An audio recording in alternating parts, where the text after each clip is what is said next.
Getting to Graps with. Hello. Ahoy hoy. It's Ah, been a while. it's been more than 25 hours. Jeez. Yeah, yeah. Oddly Oh, specific considered. Yeah. But how have you been? oh, you know how I was in a bad mood yesterday?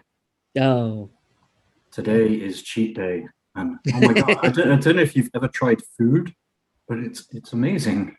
Once in a while. Yeah, you don't Only if want I to. have to though. Yeah. As you can tell from my physique, yeah. It's oh my God. Life is awesome again. Oh, the birds are singing and sun is shining and I'm full of cookies and cake. So, Cool. I feel so much better. So Nice, much nice, more nice. energy. Carbohydrates, love them. Have you thought of anything to add to our last episode?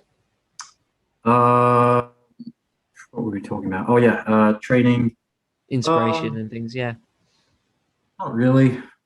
Okay. Um, I was thinking maybe at the start of each episode we could maybe recommend a match that we've seen that either inspires us or we can learn from. that is an excellent idea. Um, I know you're I putting me on the spot and like, you know that feeling where you could think of anything in the world, and and when time comes, you can't think of anything. Have you not seen anything recently? Yeah, I saw a really good Okay. match. Oh, Christian versus Kazarian in Oh yeah. AEW.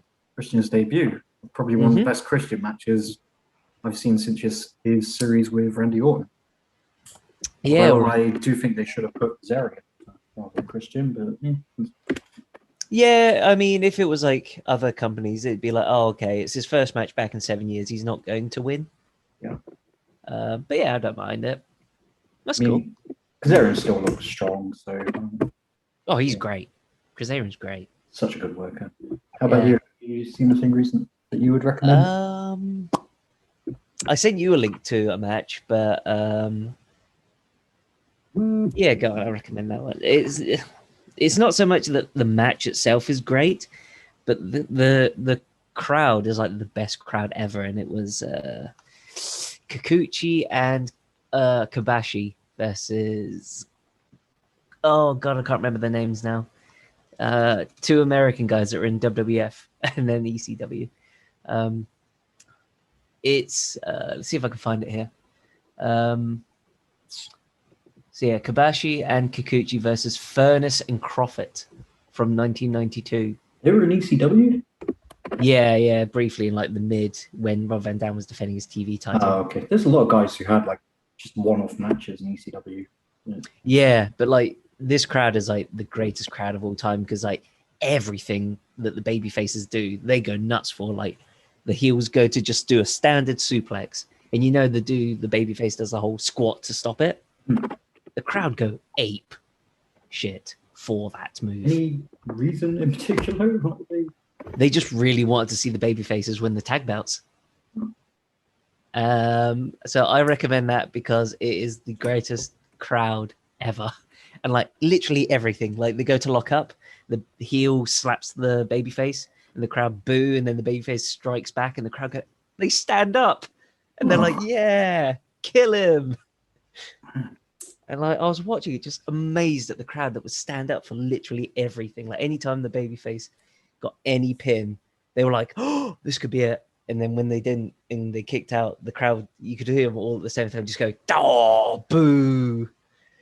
And if So only if the you want, Bucklands Community Centre had that kind of reaction to our matches.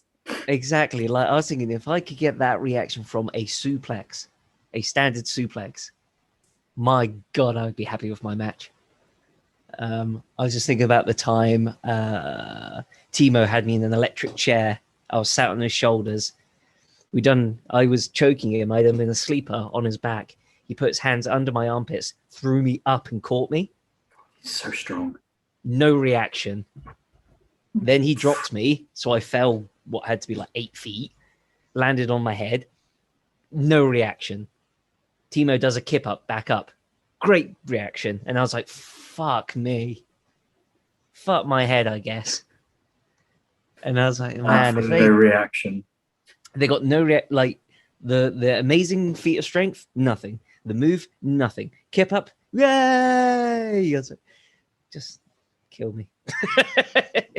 That was I did not. Yeah, I was miserable during that match.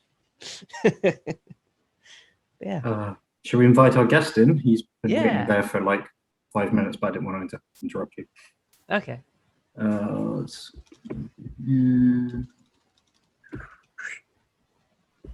Here it comes. Up. Let's go. And we've got to connect all the way to. Or is it Germany or Netherlands? No, sorry. I believe.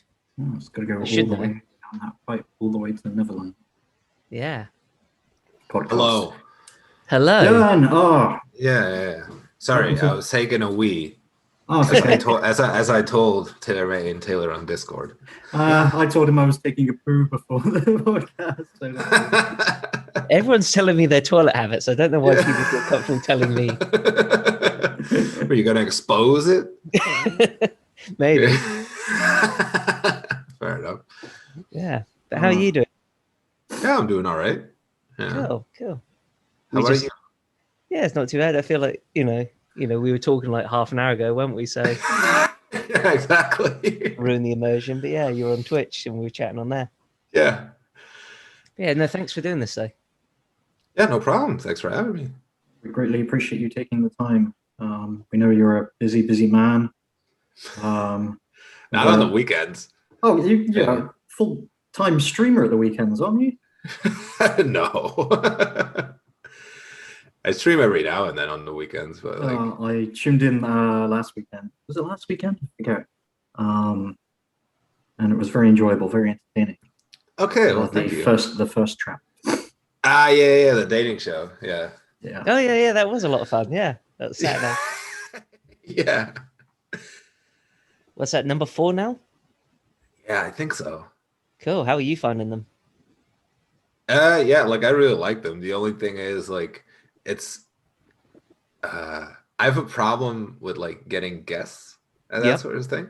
Because the thing is, for me, like I can get a bunch of dudes on the show. Like that's no problem. Yeah. like I know enough, but the thing is like it's supposed to be a dating show. If I just get like a bunch of dudes like going for each other, like nobody's gonna buy that. Like it's like with wrestling, like you need to suspend disbelief somehow. Yep. Yeah, I mean like people know it's fake, but people want to believe. Yeah. So so the biggest problem for me is trying to find women to be the bachelor on the show. I guess it's kind of a hard thing to explain in an email as well, isn't it? Yeah. I usually I just DM and like literally all I'll say is like, hey, I host a monthly fake dating show on Twitch. Do you want to be on it? Who could say no to that? Yeah, and then they Donowall me, like they ghost me. Yeah. I got message back from Alley Cat like yesterday. Mm-hmm. I had DM'd her like forever ago about it. But then like she was on Shay Purser's stream. So I just went in the chat. I was like, hey Shay, can you ask Allie if she wants to do my dating show? And she just responded being like, oh yeah, like I'd love to. I was just like okay. I was like, okay, I guess I have my next bachelor. We've been trying to get Ryback and Goldberg on this show. You just messaged them the exact same message because they're essentially the same person. Yeah. Yeah. Nice. So, and tell us about yourself. I must admit, I'm not massively familiar with you. Oh, let's go. I know you're Dutch. I know you're absolutely. Hey, you knowing that I'm Dutch already put you one step ahead of like 90% of people that ask me for podcasts. So score. Okay, so I know you're Dutch. I know you're an absolute beast of a man. Sometimes, yes. Oh, come on. Absolutely. Not so much anymore, dude. I haven't worked out since like November. Oh, what are the gym situation over there like? It's all closed. How long? Well, since since November. Oh my Oh, you're in God. the same. Yeah. Yeah. Like it's rough, man, because like we had like a lockdown of like 2 or 3 months or something. I think like 2 months, like last year when it all started. Mhm. Now it's just like like that's no problem. Skip the gym for a couple of months. That's okay. You know what I mean? Like I could use the break probably, but then then all of a sudden, the gyms were open again for a couple of months. I work out, I do my stuff, and then it closes down again. I think it's like end of November, beginning of December or something. Like it all closed back down. Yeah. And like it hasn't opened back up since. It's like I'm not gonna work out at home. Yeah. Like it sucks. So It sucks so much, man. Like there's just like it's no motivation. no, Yeah. it's so bad. Because and I like I've said this on like multiple like podcasts and stuff as well. It's like when I go to the gym, I like turning like my brain off. You know Yeah. what I mean? I'm like a Neanderthal. It's just like I just like to pick up heavy stuff and then like nobody bother me and do that for like Thank you. 45 minutes and then just leave. Thank you. Yeah. Yeah, no, I don't get people that go to the gym to socialize. It's so weird, right? It is. But It is. I think in general fitness has like it's such an oddity nowadays. Like because of social media and like Mhm. namely Instagram with that, I think fitness has become kind of a trend. Yeah, Where definitely. like years ago, like I would go to the gym, there would barely be anybody there. Like it's mainly just old people like doing cardio and that sort of stuff just to Yeah. like try and stay healthy. And then like a couple of like gym nuts, you know. Yeah.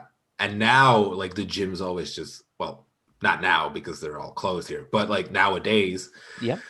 the gyms are always just packed with Yeah. all like these people, and like but half of the time they're spent talking to other people about their workout schedule or taking selfies of them working out. It's just like, okay, Well, this is it. I like mean, if the gyms banned phones, they didn't let people like bring their phones in. Like their membership would like be cut in half. Like, people Yeah. just wouldn't go. well, yeah, but that like honestly that wouldn't work for me either because I need to like Music. I have Any more my music. yeah, I have my phone connected to my headphones. Yeah, Like, same. Exactly. and if I don't have that, I would like go insane. Yeah, I because was that's once so there's someone yeah. that goes to my gym that has like a tripod and like a camera set up. And Yeah, every I've time got I'm that like, guy. I'm not going near him because I don't want to be in his videos. Dude, I felt like such a piece of trash once because there's like this like film arts student or Mhm. whatever who was doing a project like in school, and I guess like it was like about me and like about like professional wrestling. Mhm. And then they're like, yeah, like I want to get some footage of you working out. It's like, oh god. But then like so like he like shot me like working out and everything. But it's just a dude with a camera and a whole setup like following Oh, me around the gym. You know what I mean? It's like, oh man, I don't want all this attention. Like yeah, uh, I've had to do a photo shoot at the gym once for work because we were doing a thing on fitness watches. So we had to yeah. take a bunch of them and then get these people in this gym, and that was like with a proper photographer. So there was lighting and everything, and I Oh my felt like yeah, okay. I did oh, not have that, thank God. that was just because everyone's just watching you and being Yeah. like, you can see it on the face, like, why are they doing Wondering, that? yeah, who you are. Are you a celebrity or like what's Yeah, going on? yeah. Either that or why is it that ugly motherfucker doing it? Maybe I could be doing this. Dude, Yeah. I remember like once I was doing bench and I was benching like 400 pounds or something, but I'd like my brother spot me, you Yeah. know. So I just like I hit the bench, and like I put it back in. And I was like, all right, cool, and then I just went to take off like the weights, and like my brother just started laughing. I was like, what's so funny, And he just told me like he told me like it's insane how you don't even notice. It's just like because when you were like benching 400 pounds, like pretty much 80% of the gym like stopped the workout like to look. You know what I mean? Just to look, oh Ugh. my God, is he gonna lift that? You know what I mean? And I was Yeah. like, you don't even know. I was just like, yeah, I prefer not to know. So Yeah. thanks for telling me. Yeah. But yeah, like that's like I kind of get that in the gym already anyway. And then to have Nice. somebody follow me around with a camera as well. Oh my God. Awesome. This is why I started like right before like lockdown and everything. I was working out at like 1 a.m. Oh yeah, I used to do that. Yeah, because there's It's the no best way time. there. Yeah, Yeah, it's the best. it's yeah. I really enjoyed that, but then they have to close the gyms. So How long have they? Is there like any end in sight of when your lockdown is going to end? no. They haven't even given a date or like any indication at all. No, not as Oh far as my I know. God. It's really rough. Because I see like people from the UK. It's like, all right, 2 more weeks, gyms are opening back up or whatever. Yeah. Yeah, I mean, I was just like I talked to my buddy Benjamin about it, and because he works at a gym, and so I'll just ask him. It's like, hey, when is it opening back up? Because like your livelihood is kind of dependent on it as well. Mhm. And he just goes like, "Yep, they have no update for us." Fantastic. Yeah, it's real bad, Oh, and it sucks as well because like my motivation is kind of weird. Like it like goes like a roller coaster, Oh, like it yep. goes up and down like crazy. So right now, like I recently like started reading Berserk again. Like I don't know if you guys are familiar with that, Hmm. but I recently started reading that again. So I got super pumped because for some reason, like that motivates me to go Yeah. like work out and go to the gym. But I'm like, I can't right now. That sucks. My motivation will come in like a split second, and then when I realize I can't do anything, it goes just as quickly. Yeah. I have Yes. the exact same thing. So I was watching a wrestling match the other day because I'm still dumb and watch wrestling, and I was like, "Yeah, let's go." I can't go anywhere. Okay, gone. I'll just eat. It was the Yeah. space of like literally a minute. It came and went, and I was just like, Yeah. oh, "I'm done now." I mean, like I watch wrestling as well Nice. still, Oh, but oh, no, like, we're gonna get into ruthless aggression later on. Trust me. oh, let's go. Let's go. Yeah, yeah. That's all I want to talk about. No. Well, this Ever. this podcast is mainly about how people get into wrestling and how they got started. Oh, okay. Yeah. Yeah, the name is getting to Graps with because yeah, like the cliche is like, oh, everybody who's got a podcast is a veteran of the business. Like, like Yeah. Corcabana, X-Pac, guys who've been around the block. X-Pac is a podcast? Yeah. yeah, oh yeah, What? I've never listened to it, but it's apparently. okay. Yeah, it's on YouTube as well. I think it's like a Okay. proper. It's not just him though. It's kind of like a talk show, but recorded as a podcast. Oh, fair enough. Yeah. I just remember from like wrestling podcasts, my favorite was always Stone Cold's, Mhm. but my favorite bits were always him talking about stuff that was going on his ranch. Like he would talk about like half an hour about like really big rats that he had on his ranch. I was just enthralled, yeah. Yeah. I just thought it was weird hearing him do adverts. Do you remember him plugging cougarlife.com? So I'm convinced. No, why did I not sign up? Oh, dude, it's so good. Like it's probably on YouTube as well. But it's Okay. Googling now.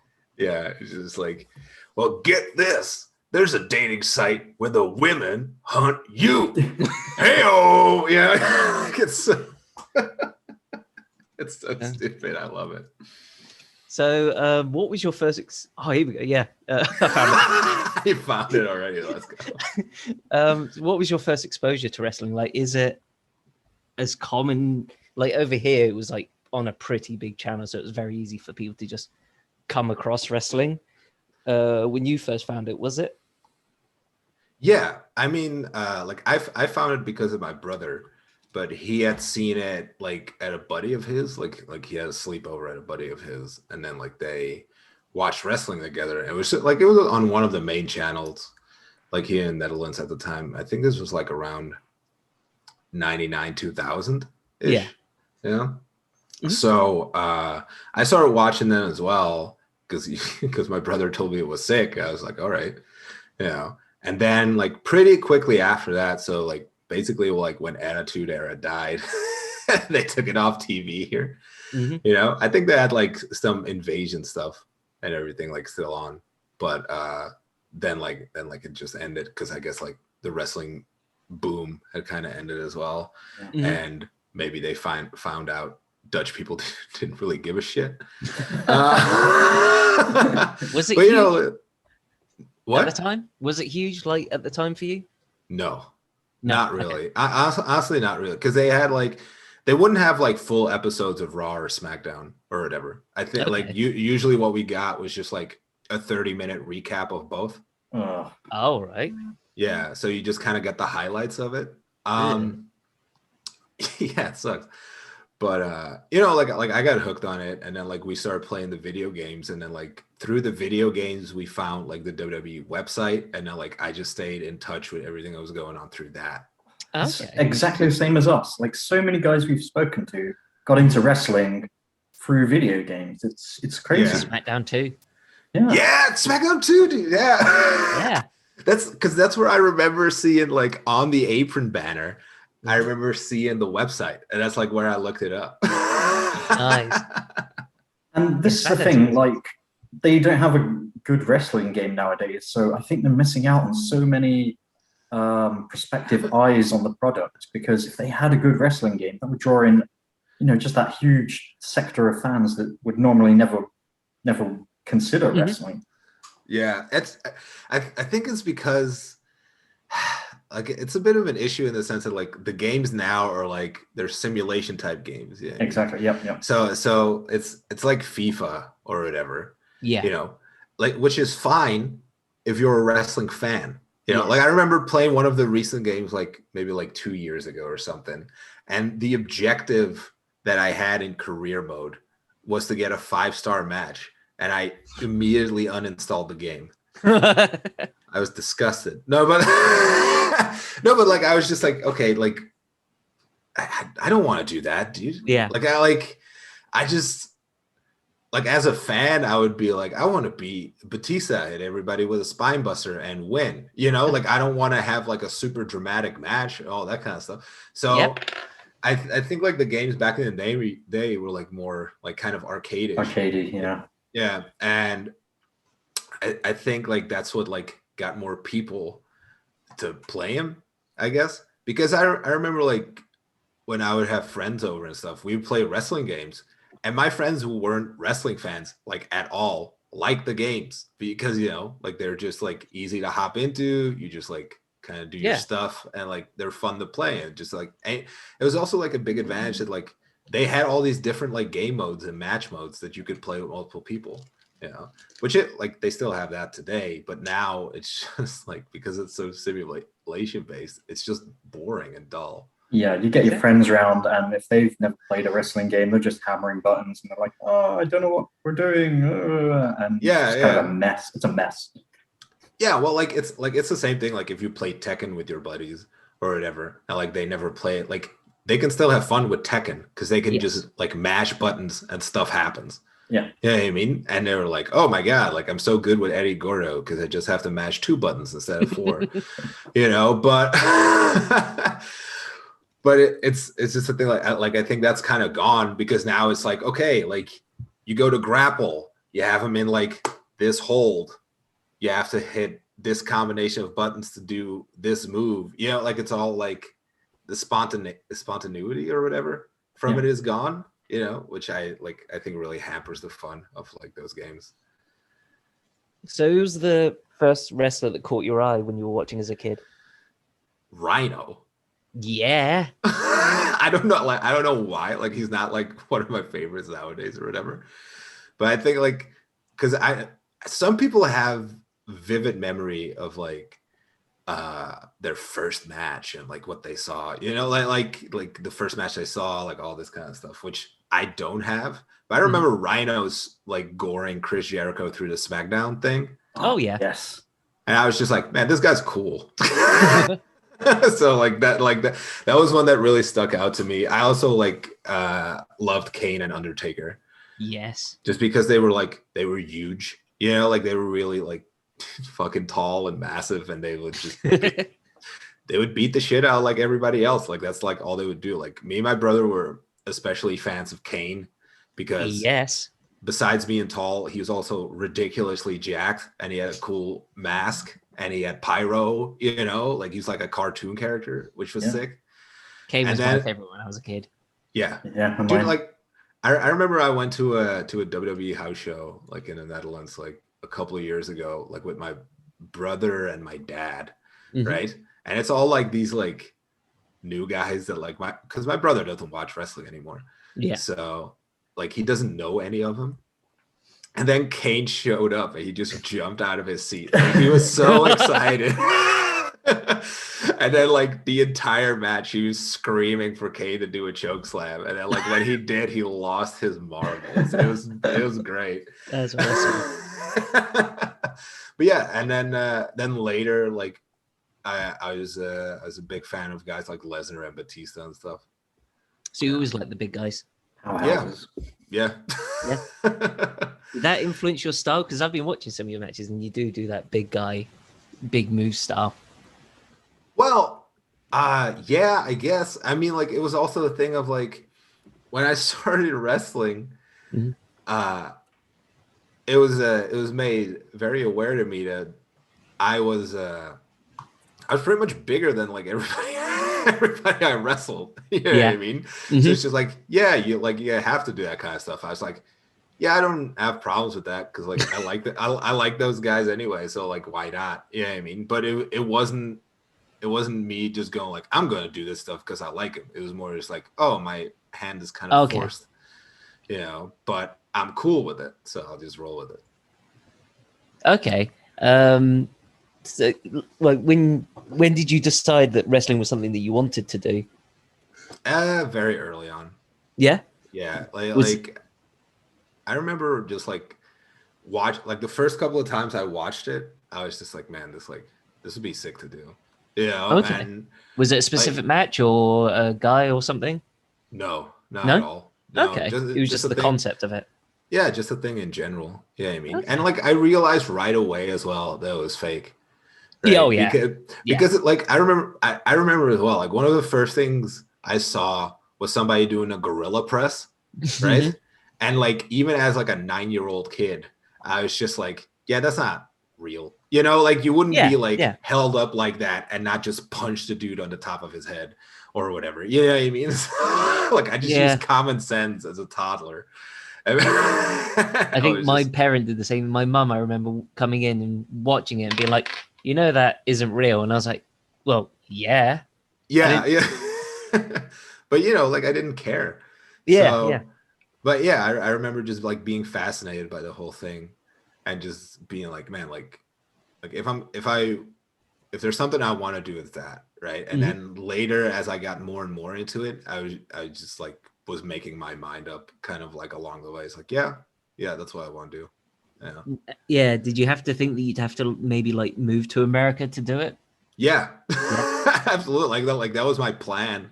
Okay. And initially was just like I'll get out of high school, I'll do college, I'll get a college degree, and then I'll go and like work in America and while I train for wrestling or something. Okay. Like that's what I wanted to do. But then like I flunked out of college twice because I didn't like it. And then my dad like caught a show, like a Dutch TV show that was about wrestling and also highlighted wrestling in the Netherlands, like independent wrestling in the Netherlands. And he was just like, hey, isn't this like what you wanted to do? Yeah. I was just like, yeah, it is. So that like through my dad, like I just started like looking up because I remember like I looked up like Dutch wrestling like years before that, like when I was still in high school. I couldn't find anything like on Google or whatever. And then you know, my dad had like seen that show and he like named like one of the promotions being Pro Wrestling Holland. And then you know, I contacted them, I got in touch with them, and then I started training pretty quickly after. Okay. And how old are you at that time? I think I was 20 when I started training. Yeah. Something like that. Yeah, it's weird how like if your dad wasn't watching TV at that time, would you have found it? Probably not, honestly. Yeah, that's so Yeah, weird. like I don't know how I would like. I probably would have like stumbled and fumbled my way into wrestling somehow, but I don't know how. Okay. Yeah. And was it like a pay weekly thing, your training school, or did you have to pay for like a whole, I guess, semester? Um, it was a monthly payment, I think. Okay. So, which was all right. Like It Yeah. wasn't like I, those crazy American training schools where they're like you pay for like a year and it's like 5 grand and they take like 20% of your future earnings. And then they close it down no, after the first month. Yeah. no, it was nothing like that. They were just like, yeah, just like pay monthly, like because Okay. and so I did. So it was a weird thing though, because I remember like they were all like pretty excited like when when I joined up Hmm. because it's like I was just I'm naturally like pretty athletic, I Yep. guess, so that helps out. And then I picked everything up like fairly quickly. Like usually they would have to show it to me like once or twice. I'd be able to do it. Hmm. So they were pretty stoked about that. But then the guy I didn't have a driver's license at the time. Cool. So the guy that like I was like carpooling with or whatever, the guy I was driving with, I would always just like email him because I didn't have social media either at the time. Nice. I would always email him being like, hey, what time are we meeting up at the spot? You know what I mean? Hmm. And then so I trained for like half a year and then like I emailed him and he's just like, oh yeah, like I'm not going this week. I was like, oh, that sucks. So like I emailed him the next week and then like he just ghosted me. Oh, Yeah. So Weird. then so like after that I was just like, fuck this. You know what I mean? Like I can't be like relying on other people. So I yeah. just went like I did like this like sped up course to get my driver's license. So I got my driver's license in like uh 2 months. And then afterwards like they threw me into like because I think they had like a summer break thing because where we trained was like the gymnasium of like a school or something Okay. like that. Yeah, I mean, so which was all closed, I guess, like for the summer. So then they threw me into like this email chain about them, like basically like kind of doing like theory wrestling questions and stuff to keep the students busy during the summer break. And then I just kept going with that. Like I answered that like every time, I ended up winning the fucking thing too. So that was cool. Because they had propped it up as like a contest. And Okay. I came back like for the first training, like because I had a driver's license, I was able to drive, you know. And then I remember they told me it's like, yeah, we were kind of like scared that you weren't going to show back up. So like them like throwing me in that email chain about like the theory questions and everything, like which kind of like their version of like a Hail Mary of being like, All oh, right. like let's try to keep them in. I was just like, no, like I kept contacting this guy about driving like over to training and stuff, and he like he ghosted me. He's like, oh, that's weird. Yeah. I found out later that he was telling them like, yeah, he's not contacting me anymore. Douche. Yeah, yeah, he's a huge ass, but Yeah. but yeah, like he's not contacting me anymore. Like I don't think he wants to do it anymore. I was just like, God, this fucking piece of shit. Okay. And how long, like, were you training before your first match? Um, like I guess like I trained for like half a year after that, Yeah. and then I had my first match. So I guess like in total like a year. Okay. So Did you feel like you were ready? yeah. Honorable. Nobody's like ever said that on this podcast. I got super nervous for my first match and Yeah. everything, but like I was comparing myself to like the other guys at training. I was just Oh, like, yeah, okay. like I'm doing better than them. Yeah. Also, like I feel like if they're gonna put anybody like on shows and have matches, like it'd probably be me. So Okay. And the, was the scene particularly good at the time? Like not in terms of like quality, but in terms of like crowds and that as well? no. Okay. like the Dutch scene has gotten way better like the past couple of years, I would say, because I think the promotions have gotten better with like digital presence and like Yeah, just being able to market there. So that has seen like regular people like coming back to shows and yeah, all of that kind of stuff. Because like beforehand, we would just like put up flyers in the town that we were going to run the show in, and then like kind of like pray. I feel I feel like yep. to like see who would show up. Sometimes you get good crowds, you know. Like I remember a couple of times we had like some former WWE guys like John Morrison and Brian Kendrick and stuff, and Oh Paul wow. London on the shows, and like those drew good crowds. You know what I mean? But it's also a thing of like uh, Pro Wrestling Holland had Sabu on a bunch Oh, of shows. And like I said, like he was on a bunch of shows. So the first one did really well. But yep. then like the more shows he was on, people like showed Seen up him. less. You know? Yeah, Yeah, yeah. Like because it's also like a version, like it's just a way of getting spoiled. Yeah. yeah, I yeah. mean, but True. like but it's also like, yeah, he was in Europe for the time, you know, Hmm. for like a certain specific period of time. So then like you put him on like all of your shows because he's only here for that specific period of time. But you know, then it's just kind of like, yeah, like I don't need to see Sabu that often. Yeah, I No, I guess get that that. was Yeah, no, we see it sometimes with York Hall. Like sometimes the guys will come and the queues for the meet and greet sometimes get shorter because they've seen it and they've got it. yeah. Yeah. Yeah, nice. So you said there was no fear going into your first match.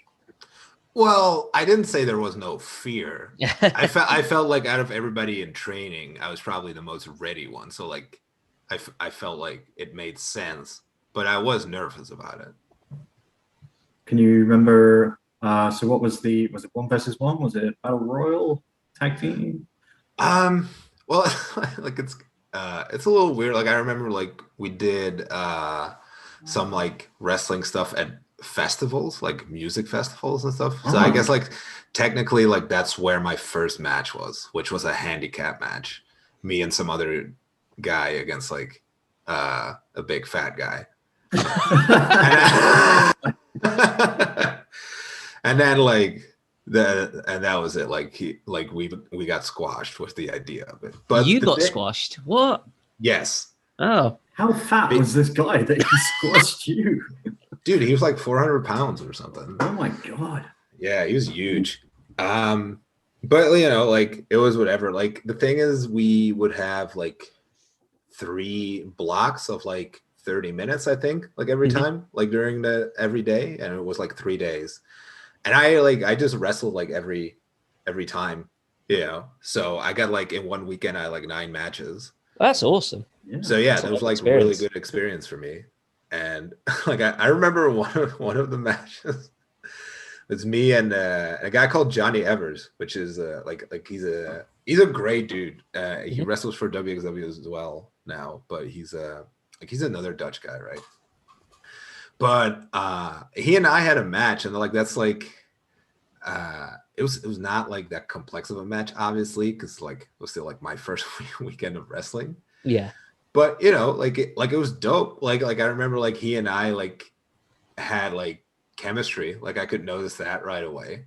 You know, I remember like with that match, it was like the first match of like that block or whatever, and we had like 10, 12 minutes, something like that. You know, Hmm. and then like it drew like a shitload of people in. Like I remember because we were like in some like corner with some like food stands and shit. You know Yeah. what I mean? So people would have to like notice and then come in. So I guess like and it drew like a bunch of people in and they stayed. And I remember like the main, you know, of that block Hmm. was then two like more experienced guys and like everybody left. Oh wow. And then I remember like me and Johnny being like, yikes. Ah. Which is not to say like, oh, we had a way better match or whatever, but it's just No, like, you were doing something right. yeah, I guess we did. You know, but I remember like because Johnny he and I, along with 2 other guys, went Mhm. over to America in California to train with Brian Kendrick, because we had gotten to know Brian due to him being on Dutch shows and all that kind of stuff. He had run a couple of seminars, and we had like asked him if like, we could set up like training with him. He was just like, oh yeah, sure. Like I have a training school and all that kind of stuff. Mm-hmm. So we went over there, and then like I remember we had a match like in one of the training sessions, which is honestly probably one of my best matches like to this day, but nobody's ever gonna see it. Yeah. But I remember like we did this match, and then afterwards like Brian would always like give feedback, and then Brian was just like, yeah, I got nothing. He's just like, that was good. Like, like I don't know what to tell you guys. It was just really good. Yeah. I was just like, oh, sick. I did this dumb spear with a flip, and then did Brian you flip was just into the spear or out of the spear? No, like I hit the spear and then I flipped through it. Yeah, nice. But then like I remember Brian being like, yo, that spear is fucking sweet. Like Rhino-esque. Yeah. But yeah, so like I have a lot of good memories of like just like working with Johnny and stuff. Yeah, they used to do something similar at the Comic Cons in London. Yeah. Yeah, in the corner of the convention center, in between all the food stands, would just be a wrestling ring, and they do these really short shows, and then they just do them several times throughout the day. And I've done it in Germany as well for WXW. Oh, really? Yeah, we would do like German Comic Con. Yeah, I wish they'd still do it here. That sounds really like a cool way to like just like little matches, the way to introduce again like non-fans. Yeah, because that's the thing as well, right? Because there's a big difference in working for wrestling fans. Yes. Like working in front of wrestling fans and working in front of people that are just like know nothing really about wrestling, or maybe they know something, but like they're not hardcore wrestling fans or whatever, right? Yeah. So I always think like that's super fun like experience to get, because that's the thing with WXW as well. Because obviously WXW is the main place that I work at as far as as far as my wrestling career goes. But I think like most of my best stuff like is not recorded. Because it's like we do a bunch of town shows. You know what I mean? It's just like shows for that local audience like at that town. And then like a lot of times I think like those are more fun, because they're just like more relaxed and more casual. You know what I mean? And like you as a performer like get to have more fun as well. Like you just get to goof around a little more. So that's cool. Yeah, I think New Japan kind of tried with, there was a Japanese convention thing in London a couple of years ago, but they only had like a stall. Okay. They didn't really have a ring. They just had like a stall with some screens, and they had all their t-shirts and DVDs. I was like, man, should have set up a ring. Yeah, to sell the product probably. Like I think Quilden said it on our last episode, which was like, everyone is going to stop to watch wrestling no matter what, because it's such a sensory experience that like even if you just hear it, you're going to be attracted to it. Whether you stay or not is random, but yeah, exactly. Like that's the thing. Like it's gonna like catch your attention, whether you like it or not is something different. You know what I mean? But like you're gonna at least like look for a little bit, and if you're like, this is not my thing, you just bounce. But like if you're like, oh, this is pretty fun, I'll just hang out and see what they do, and then you just stay. So there's something for the live experience as well. Like there's a woman that comes to the York Hall shows for Rev Pro who she'd never been to a show, and she was asked to help sell merch at like one of the Global Wars with me. Okay. And she comes to every York Hall now, but she won't watch it on TV. But she's like, there's something about the live experience that just gets her to come every time. That's awesome. Like I remember like my mom has had that as well. Like my mom has gone to like a couple of the Dutch shows, and I think like one of the WXW shows. Yeah. But she her thing is like she doesn't like wrestling like at all. Okay. Yeah, I mean like whenever me and my brother would watch it, like she would not be interested at all. Whereas like my dad like actually knew stuff about wrestling as well. Like he knew Andre the Giant and all that kind of stuff. But so like my mom had no interest in it. But then like she went to live shows, and she's like, yeah, it's kind of like impossible not to like get carried away with it. Like when when the rest of the like crowd is invested. You know what I mean? Like so like she had fun at the live shows. So Did she goes to your matches? some of them, yeah, I mean, Okay. like, but like very irregularly. Because Yeah, no, because like some what? parents have a. It's either like they can't stand it, or Yeah, they yeah. that's the thing with my mom. Like my mom doesn't like seeing my matches because she doesn't like me getting beaten up. I was Yep. like, Mom, like it's not real, Yeah, you know? my mum will not watch any of my match. Yeah, Like, my first match, which was against Aiden, yeah. I didn't take any bumps, and my mum still will not watch the match. Like, she just Maybe she just doesn't like me. maybe. My dad is like the complete opposite though. Yeah. He salivates and He you get wants to fucked see up. you get beat up. Wow. Dude, I had a hair versus hair match that like was pretty brutal, like thumbtacks and all that kind of shit. And then like I lose the match, I lose my hair, you know, I get embarrassed in front of like hundreds of people. And my dad was there. He's just laughing at me. Like he thought it was funny. I was just like, man, thanks. Like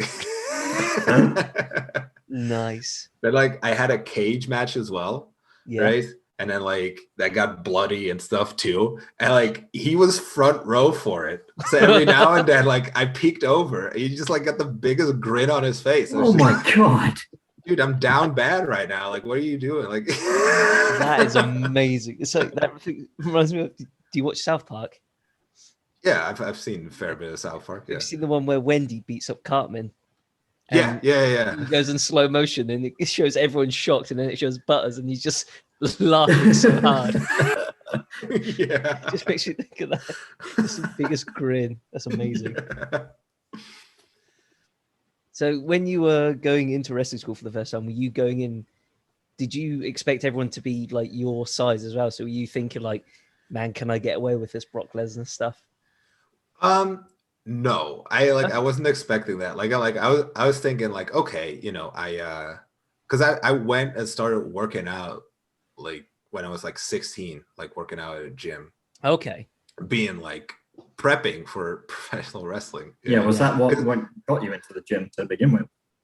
Yeah, I mean, like it was a combination of things. Like my thing was like, I want to be a professional wrestler. I know professional wrestlers are jacked, Yeah. you know, but I don't want to stunt like my growth. So I don't want to go to a gym at like 12, you know. But then when I was 16, I was like 220 pounds and I was just like sitting on my ass all day. So it was not like a really good 220 pounds. So I was just like, I should probably at least like start doing cardio to, you know, not get a heart attack at a really young age. So, so that's why I started going to the gym. And then like, I think like when I was like 17, 18, I started picking up weights like more seriously. Cause I was just like, okay, like I'm in the gym like often enough now. Like it's part of my routine. Might as well just like make the most out of it. And, but yeah, like when I walked into training, I had looked up Pro Wrestling Holland beforehand, like online, obviously. Cause like I had to, because I had to email them. And then I saw their roster and I was just like, oh yeah, these are not like the guys on TV. Yeah.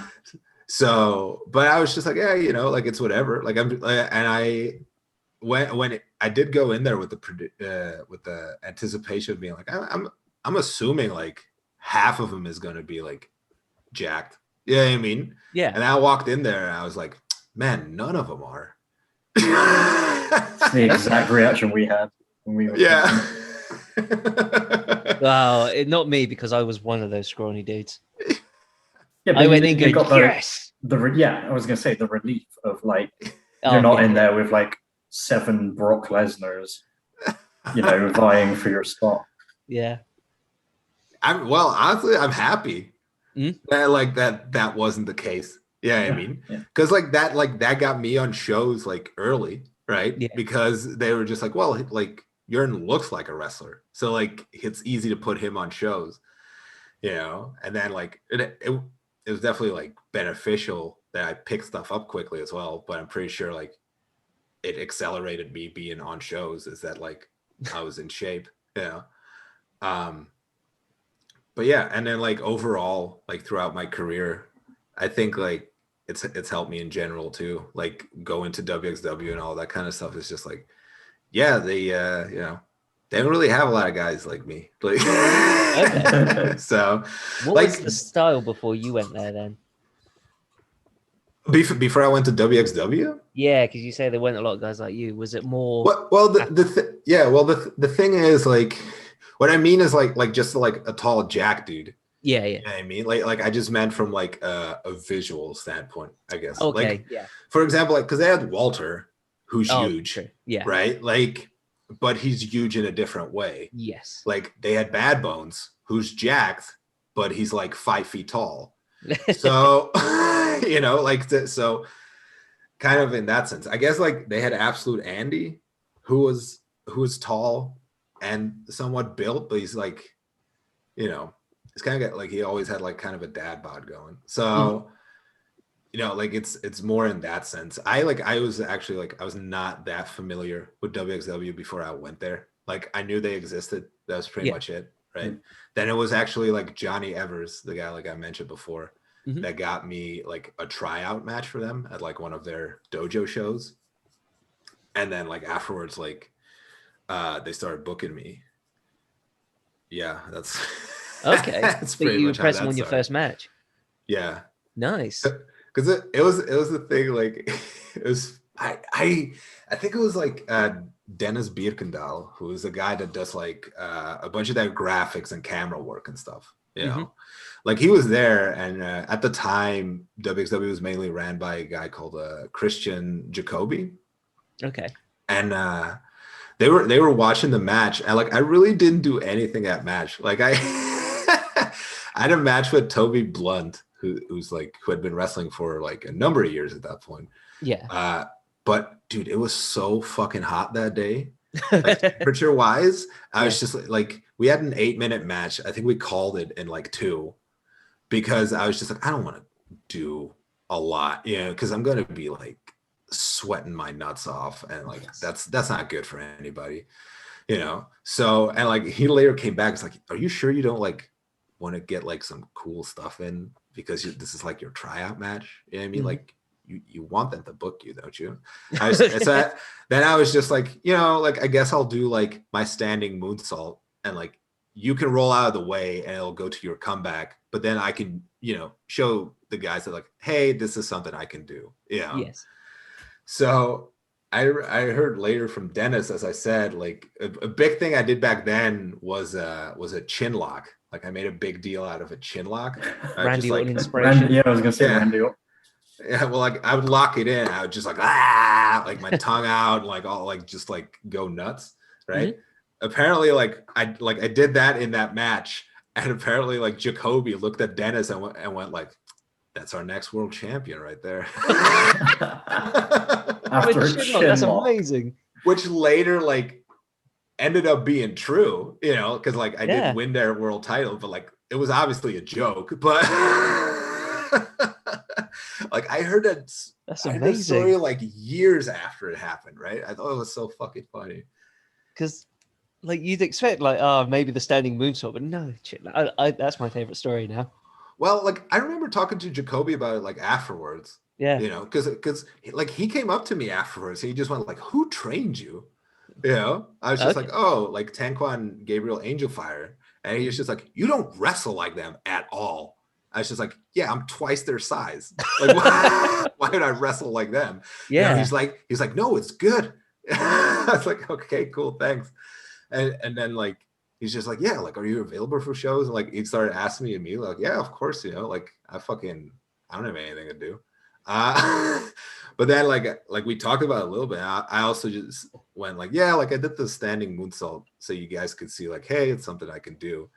And he was just like, "Yeah, I figured like that was the intention because it was just kind of random, but that's smart." I was just like, "Yeah, thanks, I guess." Okay. Yeah. So ruthless aggression. Yes. I'm ready.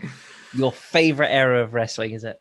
Yeah, without any like bullshit, like no joke, it is actually my favorite era of wrestling. I think it gets overlooked. I think so too. Like I think like ruthless aggression, but also like New Generation is one that gets overlooked a lot as well. But like New Generation, like the in-ring product of New Generation is so good, but people like don't pay enough like attention to it. I can't stand Vince on commentary, so that's why I don't watch it. Yeah, I can understand that. Like, I just remember it was a Rumble, and literally after every sentence, Vince McMahon would say, "You only see action like this in WWF at Royal Rumble 1990." And I was like, "For God!" Like he literally said it, and on the 7th time, I muted it. Nice.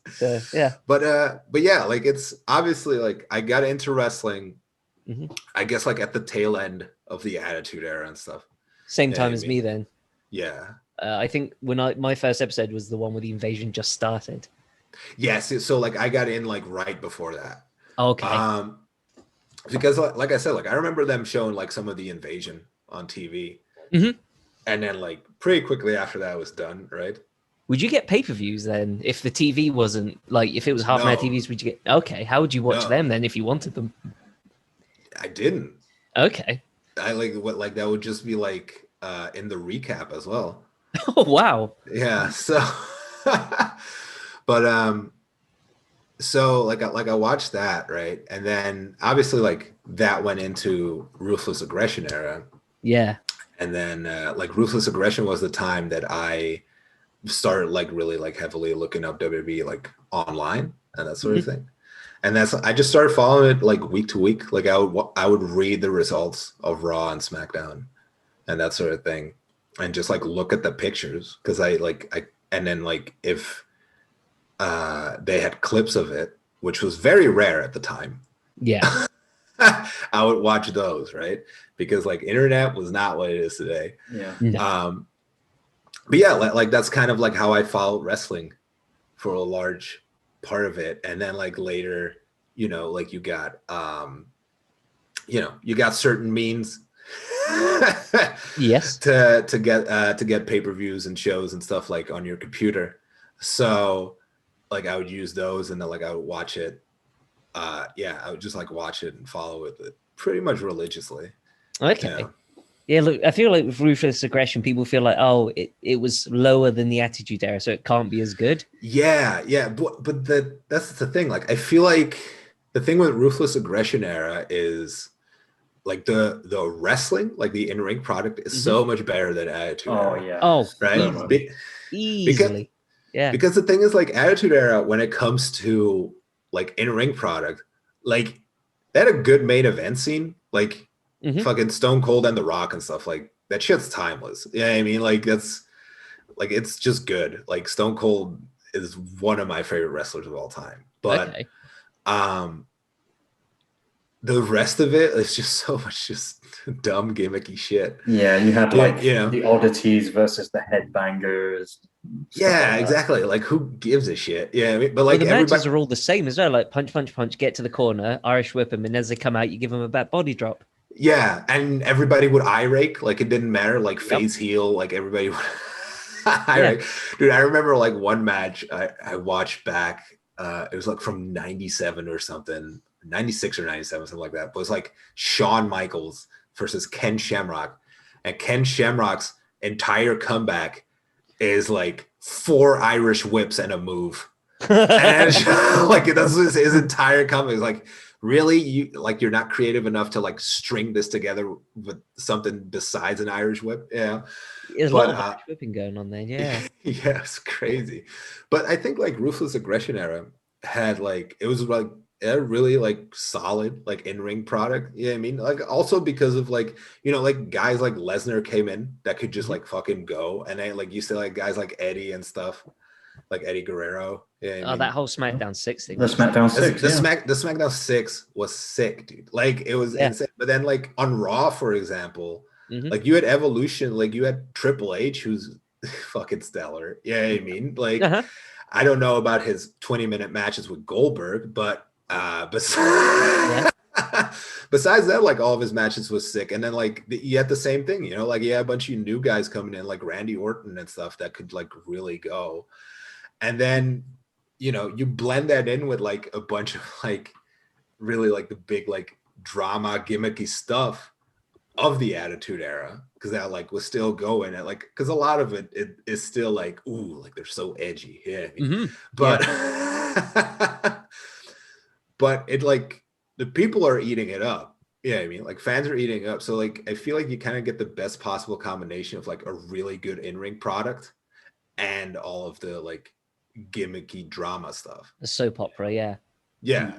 Yeah. So Oh, that because Survivor Series 2002 pay-per-view. I said that in your chat earlier, but that is yeah. like peak for me. Like, Yeah, dude, I remember like because I had that on DVD. I remember watching that as a kid. I was so disappointed with Lesnar versus Big Show. oh, really? Right? Yeah, because Oh, because I, yeah. first of all, because Lesnar loses, Yep. and secondly, because it's really short. You know what I mean? But then I watch Yes. it back like later now. I'm like, holy shit! Like that match is so good Yeah. because it accomplishes so much in so little time. You know what Was I that his mean? first loss as well? Yeah, that was his Yeah. first like loss. Yeah. Ah, yeah. Like even like the Victoria Trish match. Victoria Trish is so good. Yeah. That's like Was that that's the the thing as well. hardcore match? Was that? Yes. Yeah. Yeah. Like I think like that's the thing as well. Like Trish is my favorite women's wrestler of all time. And Okay. like there's a lot of reasons for it, but like, Mm-hmm. most of them I won't get into. Mine was But so Stacy like Keibler. yeah, fair enough. I understand that. But I feel like a lot of people also like that whole period of wrestling, like, oh, women were just eye candy and that sort of thing. Dude, like women's wrestlers like Trish and Victoria could fucking go. Yeah, and like You know what I Lita mean? and Like, Trish did a Raw main event, didn't they? yeah. Yeah. But like They were awesome. Trish was actually like a really good wrestler. Yeah. Like You Molly know? Holly was great. Victoria Yeah. was great. Oh my god, Jazz. it was so good. All of them Yeah. were just great, but they just never got time. Yeah, exactly. But yeah, And that yeah, and like and obviously like they got treated like way differently. You know, Yes. like on screen as well. So yeah. but like there's a match, for example, Armageddon 2003, and it's called the Battle of the Sexes.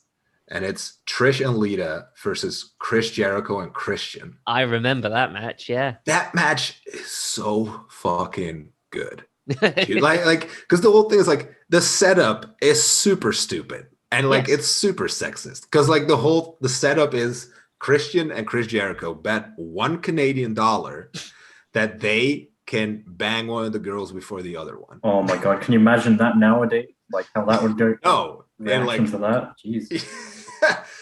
but the thing, yeah. like, yeah, but like that's the entire set, and like they plan, like they do that for months, right? Like for months on end, they have segments with like Trish and Jericho, Lita and Christian, and this and that. You know what I mean? And so like, but the setup is like juvenile and stupid, but then like they have the match.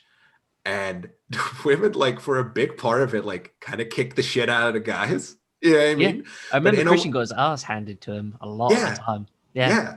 But in a way that makes sense, you know? Like, they would dodge and then, like, do, like, head scissors and, like, they would just, like, outmaneuver the dudes who are, like, more big and lumbering than them, you know? And then, like, the guys would get, like, one hit in and then, like, they would be, you know, like, they would have control for, like, 5 minutes. Yeah. Now it's And all low blows, isn't it? Pretty much. Yeah, and then they win it by Christian doing a roll up and he grabs the tights. You know, but that match, like I said, like the setup is pretty like stupid and juvenile, but which is very much of that time. I'm not gonna like pretend like that's not the case, but the match is really fucking good. Like I feel like that's like the best, if not one of the best intergender matches there is. I think because it gets overlooked, because of the pay-per-view itself. Yeah, but like they just play they use the gimmick of it being intergender like really well. Like everything's just based around that, which is kind of like what intergender wrestling should be, in my opinion. Because I've had this talk with people before, because there's like also like people that are super anti intergender wrestling and like all that kind of stuff, which is like I dislike intergender wrestling when it's like a girl against a guy and there's like a very obvious like size difference, but they just wrestle 50-50. Yeah.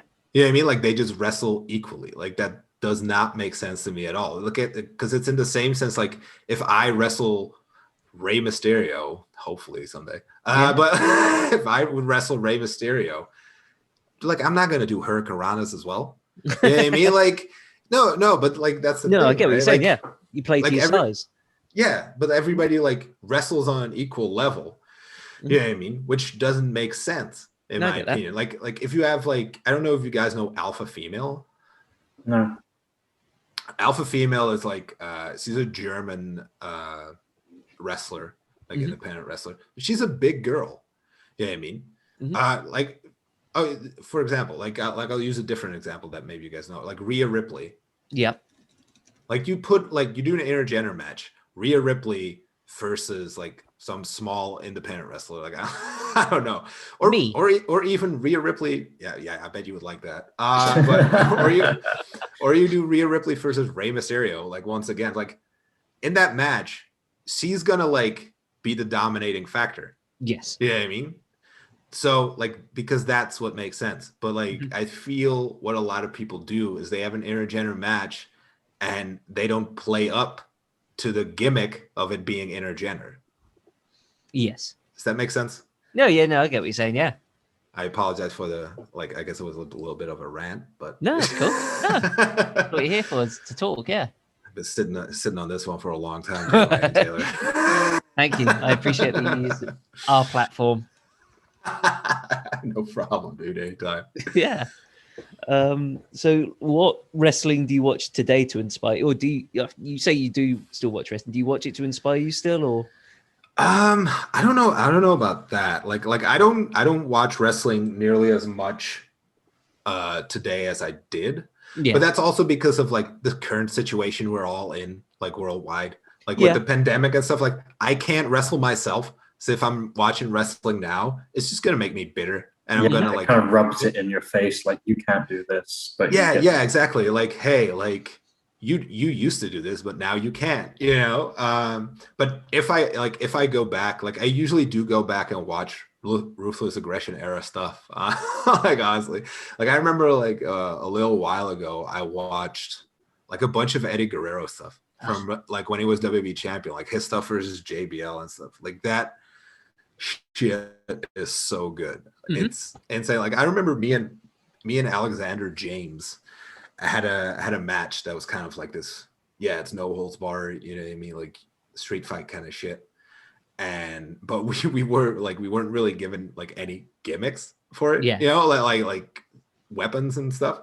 Okay. So I remember like I watched like the first Eddie Guerrero versus JBL match. And I think like part of the buildup is like JBL insulting Eddie's mom.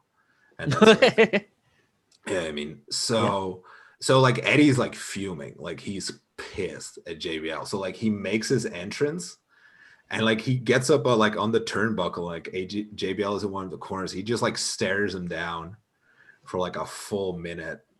And then he just gets in and he just like beats him up for like 5 minutes.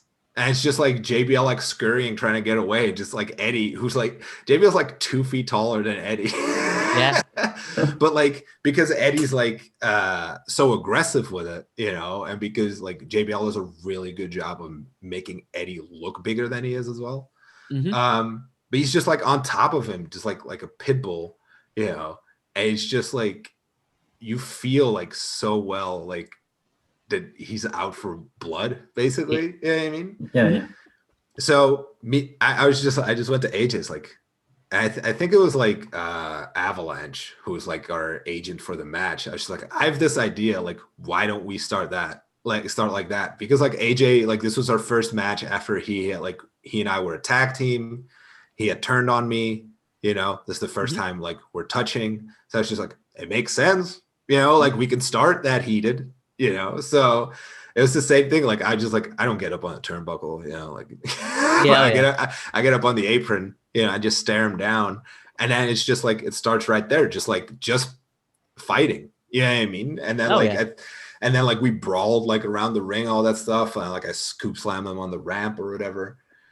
But you know, like that, all of that got like a really good reaction. And I feel like people were really into it. So like it was just like directly taken from Eddie versus JBL. I just completely like stole it, but it worked. You know, it's sweet. There's nothing worse than when you got a blood feud and they lock up. Yeah. Was it Triple H and Randy Orton at WrestleMania main event? And Yeah. Triple H had broke into his house and hit his wife and something, Yeah, and Randy was yeah. like, "I'm gonna give you such a headlock." Yeah. Dude, but like that was such they completely neutered that match because of the stipulation. It's like Triple H gets disqualified, he loses the title. It's like, okay, they can't go all out. That's sick. If anything, they should have done a hardcore match or something, or a no holds barred. Yeah, Wasn't exactly. Wasn't it also like Randy Orton couldn't do a move or he'd get DQ'd? Am I thinking that's the same match? Oh, yeah. Was like, that like with the RKO or something? Yeah, like he couldn't do the RKO or he'd be disqualified. So it's like, okay, so he can't do his move. I don't Triple know H if can't do his thing. Yeah, I don't know if that's that match, but like that's definitely something that happened. No, that was against Shawn Michaels, I think, right? I don't Where know. he couldn't do the RKO or something. I don't know. I say after Legend Killer, I was like, I'm cool. Yeah, we're gonna have like issues about this for the rest of our days, Taylor May and Taylor. I love Legend Killer Randy Orton, and I love Randy Orton in any form or fashion.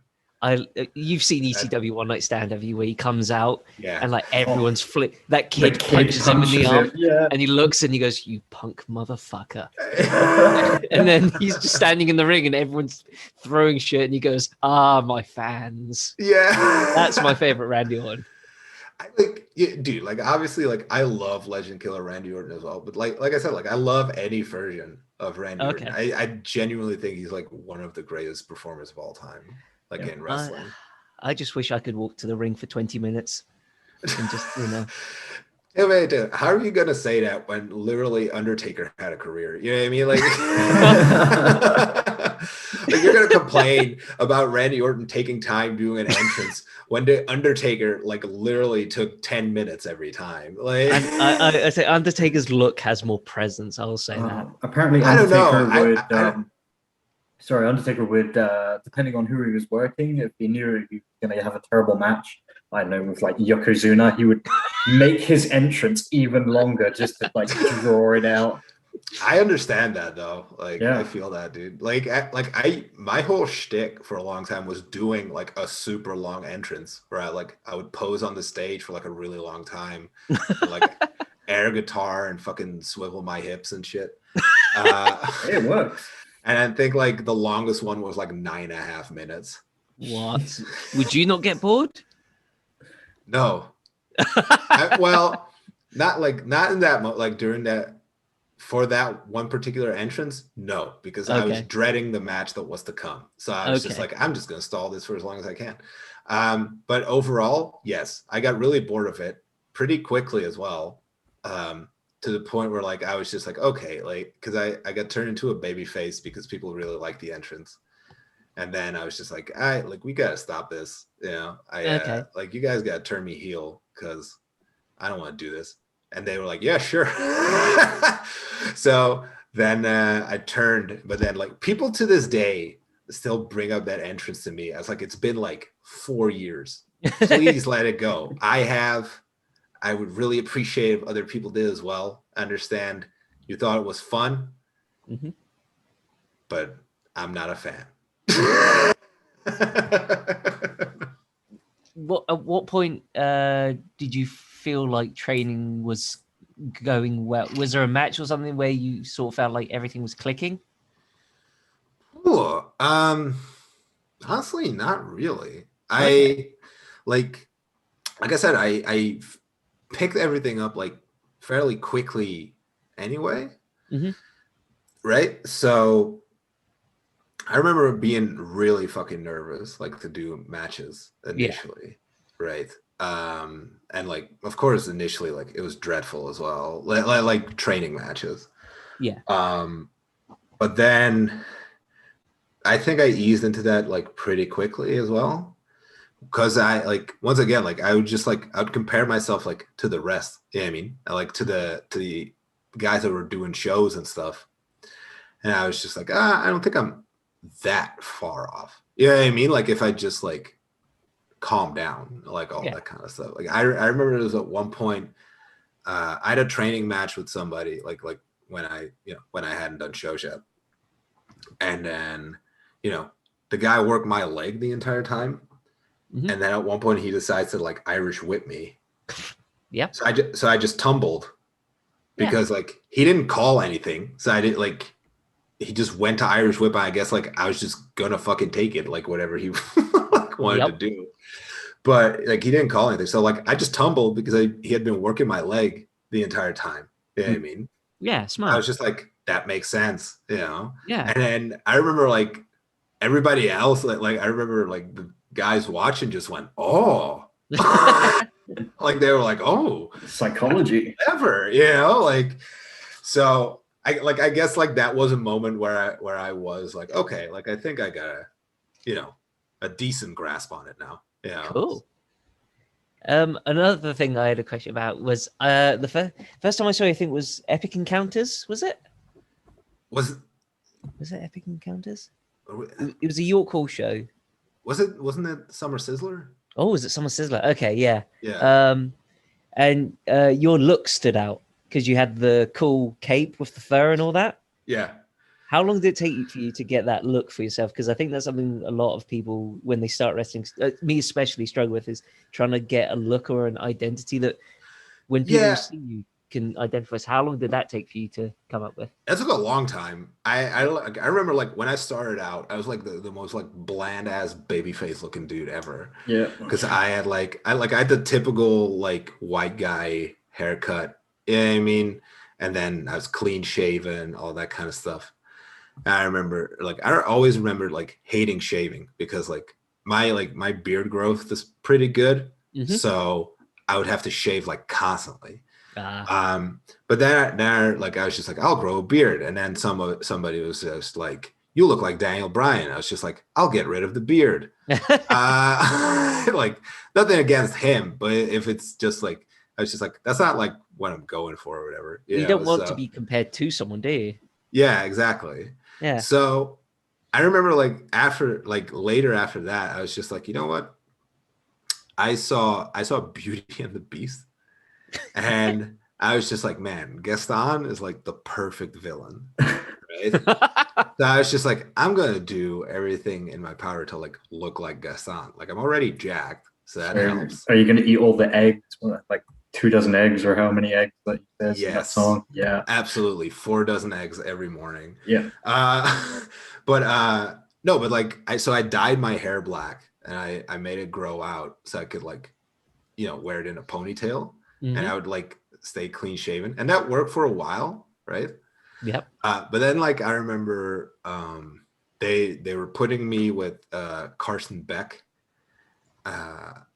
And so I was supposed to be like a, you know, I was supposed to he was the big heel champion at the time, like in WXW. Mhm. So you know, I'm supposed to be like number 2 bad guy, I guess. And I there's like a really weird thing where like I had matches with like Bad Bones and stuff, and the crowd would be like kind of split. And I noticed it was like, oh, all the women are cheering for me. Okay. Because I'm just like more handsome, I guess, like better looking. Yeah. So then I was That's just chat. like, I wouldn't say that. But so then I was just like, I'll go and try to make myself like look as unappealing as possible. So I went and like grew my beard out and like I got like this huge ass beard, you know, and then yeah, I got like a bit fatter as well, which I do regret. I regret doing that part. Okay.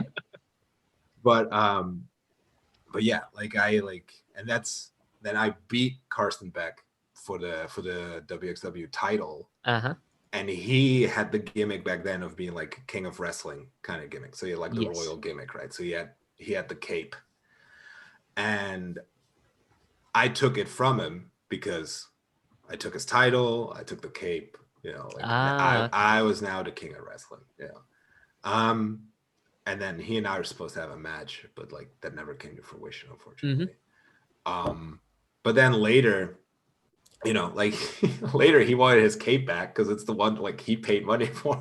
So I was just like, yeah, no problem, you know. And that's when I decided it's just like like I'll just go like kind of like the Viking route because like I like that kind of stuff.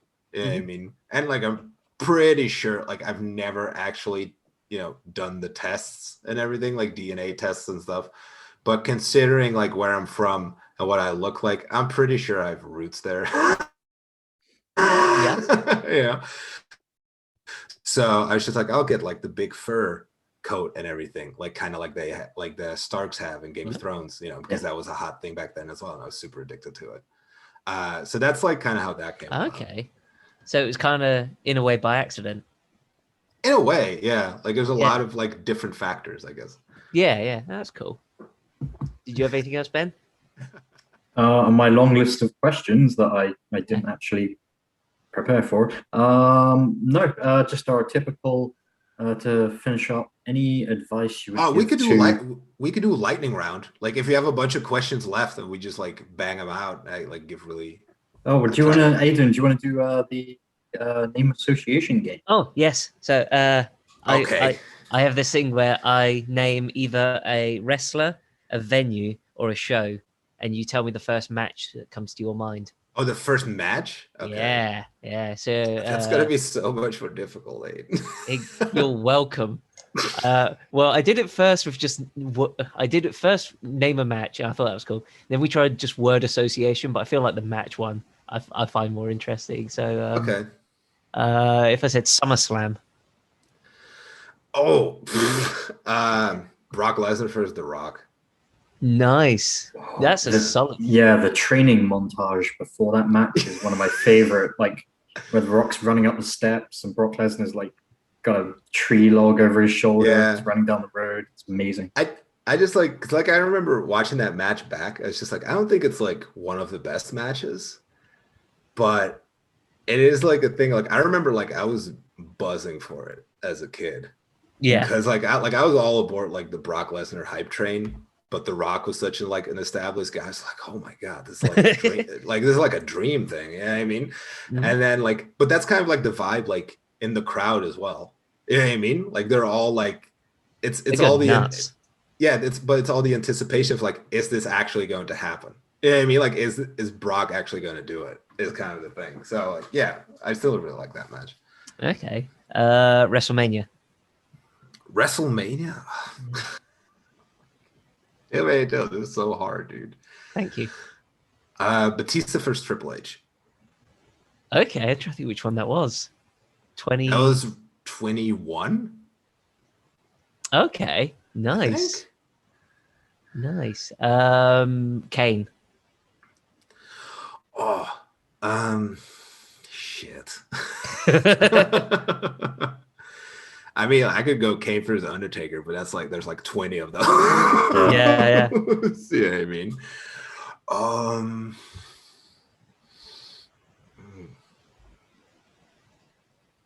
Kane versus Big Show versus Raven. Yes. Oh, from 17. Yeah, like the triple threat hardcore match. Yeah. Where they chase each other in golf carts. Exactly. Yeah. That's awesome. That's a good shout. Yeah. Who else do I have? I had another. Oh, Randy Orton. Randy Orton versus Goldust from like some random Raw. Oh, I remember that. Was that the one we got fired? No, I think like he gets brought back to try and get Cody his job back. Oh, like, okay. That was the gimmick of the match. That match is so fucking good. That whole story where it was the Rhodes versus the Authority. Yeah, and like it gets capped off with like Rhodes versus Shield. Yeah. That stuff is so good. That was like the last great thing before I turned off, I think. I think like the Orton versus Goldust match is one that's like really overlooked as well. Probably also because it happened on just like a random Raw. But yeah, I just remember the crowd were nuts for Goldust. Yeah, but it's also a thing of like it's the same thing of like making the most out of the least kind of thing. Yeah, I mean like it's just like everything is just pretty much worked into perfection in my opinion. Nice. Stone Cold. Stone Cold versus The Rock, WrestleMania 19. 19? Oh, you went with 19 instead of... Yeah. Because like I said, like I grew up on Ruthless Aggression era. Yeah. I had the WrestleMania 19 DVD. Yeah. So that's the one that I've watched the most. Okay. I think that's it. Yeah, 5. Oh, Yeah, I usually do 5. okay. Also, Hmm. Stone Cold versus Scott Hall from WrestleMania 18. Oh, that stunner. That's all Yeah, I it's remember this. from that match, to be honest. Everybody remembers the stunner because it's sick, right? But like that match in general is actually like pretty fucking good. Like, I it's another one I don't think people really bring up, Yeah. but it's a really fun match. I remember watching that pay-per-view as a kid, and I looked at the set and I was like, they didn't finish it. They've got the scaffolding there. They haven't finished the set. Because I was like, what, 10 or 11 at the time? Dude, there's one moment in that Austin Hall match because Nash is accompanying Hall, Hmm. and they take out the referee, right? Yeah. And fucking Austin stunners Hall or whatever, and he's like covering him, and a new like referee runs in, and he slides in. He goes 1, 2, and then Kevin Nash just like with his full body weight drops an elbow on him and just Yeah. crushes the Crushes him, referee. yeah. It's great. It's Ah. so that match is so fucking fun because like it's the same thing. Like they honestly like they don't do a lot as in like moves or whatever, Yeah. but the whole match like is a roller coaster. Like it goes all over the place with like the Kevin Nash interferences, refs getting taken out, like this and like yeah, that match is a lot of fun. Did Nash wrestle on that show? No, He was just on the outside, I think. Wow. For I some bet he reason, I still always got remember. paid though. Yeah. I bet he did. I Oh. bet, yeah. Because I thought it was like NWO versus everyone. So I was like, oh, okay, yeah, it was. No, it was just the two Okay. matches of Hall and Austin and Hogan and Rock. Okay. I need to. I haven't seen that pay per view probably since it happened. I'll be honest. Fair enough. Fair enough. Although I do remember it was a Goldust in a hardcore match, and he had a gold bin against Maven.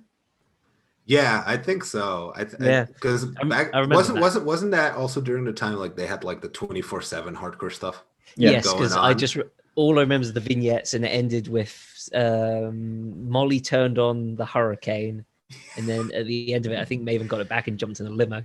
Yeah, Yeah, it's something like that. Yeah. yeah. I remember it. Cool. So, Jurn, where can our listeners find you on social media? You can find me everywhere. Well, I don't have TikTok or anything like that, but Thank you. I think you can find me on Twitter, Facebook, Instagram, and Twitch Yeah. at Jurn Simmons. It's the same everywhere. I used to be Marquee Gamer on Twitch because my nickname in wrestling used to be Marquee Player. I kind of made the account on a whim because I was just trying to support a friend and be in the chat and stuff. Same. But then I was just like, I want to go streaming. So, and then I still like streamed with that name for like a number of years. And then like last year, it's just like, I'm just going to change it just like for, continuity's sake. But yeah, that's where you can find me. I made my account to follow Gideon when he started streaming on Twitch. Fair enough. And then I don't know if you know the story of how me and Jörn came to be friends, Ben. No, but, no, I don't. Go ahead, tell. It was a Mad Kurt stream, wasn't it? You were playing Among Us. Yeah.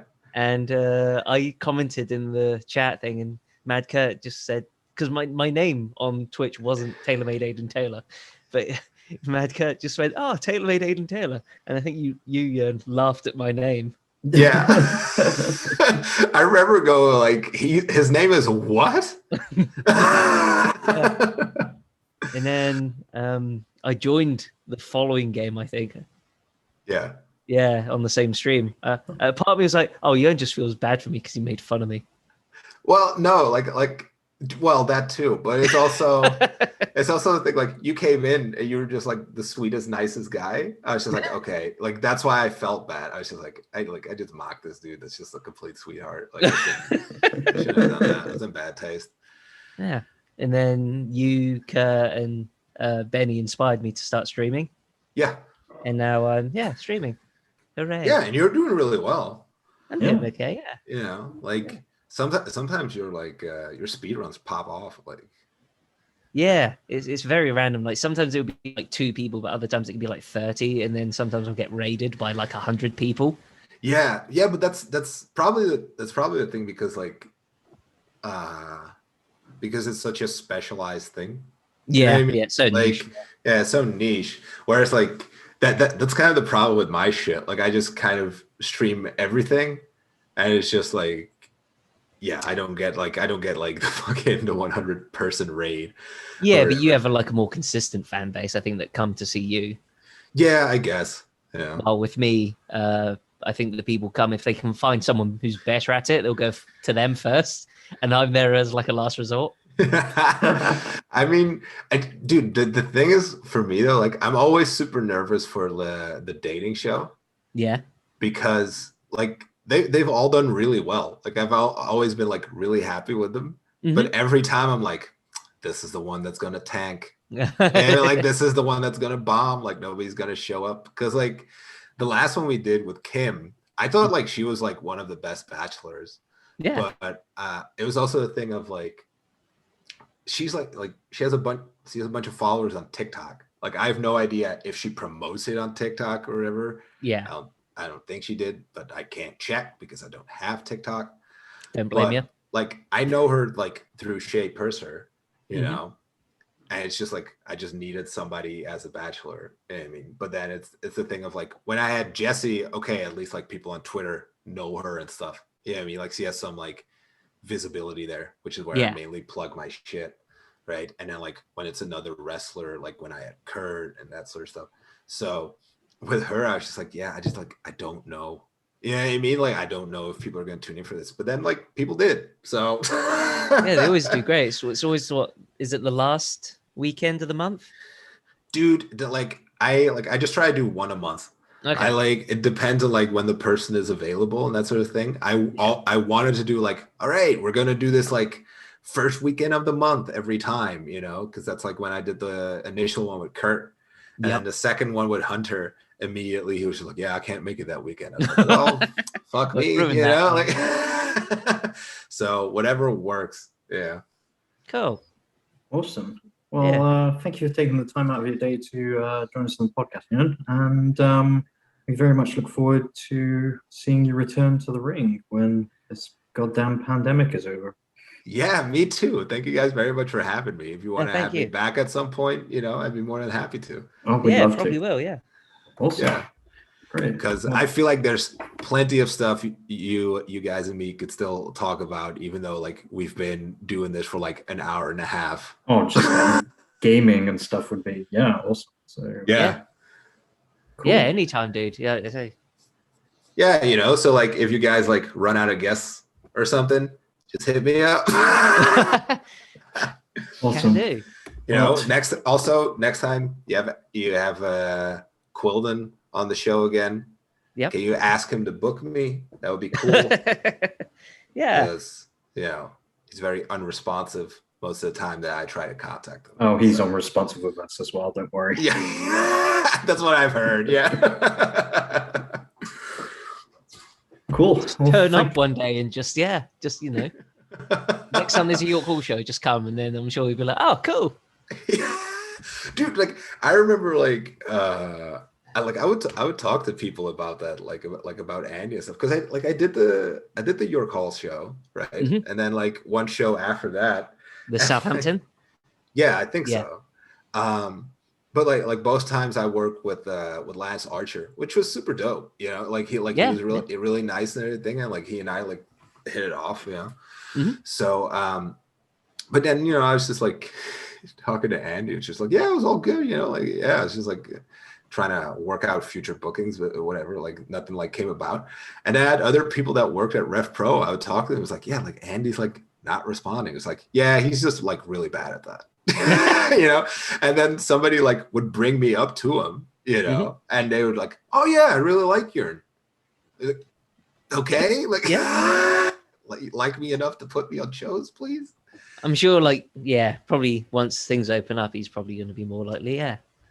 Dude, but it's also a thing of like once things open up, if I don't get booked anywhere or like everywhere now, I'm like I'm never gonna get booked everywhere because like 80% of the rest of like independent wrestlers are gone. You know what I mean? Like either they got signed or like something else. Which I just won't mention. But That's honestly like one of the things that like keeps me going. It keeps me motivated. It's just like, yeah, there's so like when all of this shit like opens back up, there's just so much like potential and Yes. opportunity. Yeah, I mean, Yeah. so I'm super excited for that. It'd be It's going cool. to be a second boom. Well, I hope it's going to be a second boom in Me wrestling. too. But yeah, we shall see. Cool. Yeah, I'm bringing the ruthless aggression era back, baby. Don't worry. I need it on a t-shirt. We'll have to get you on to talk about wrestling DVDs or something, probably, because that's something I Yeah. want to talk about one day. Because I've got some with some special features that are amazing, and I want to talk about them.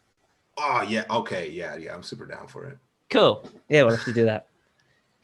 Cool. Well, thanks a lot, man. We really appreciate it, and hopefully we'll speak to you again soon. Yeah. See you Cool. later. Take care. Man. Cheers.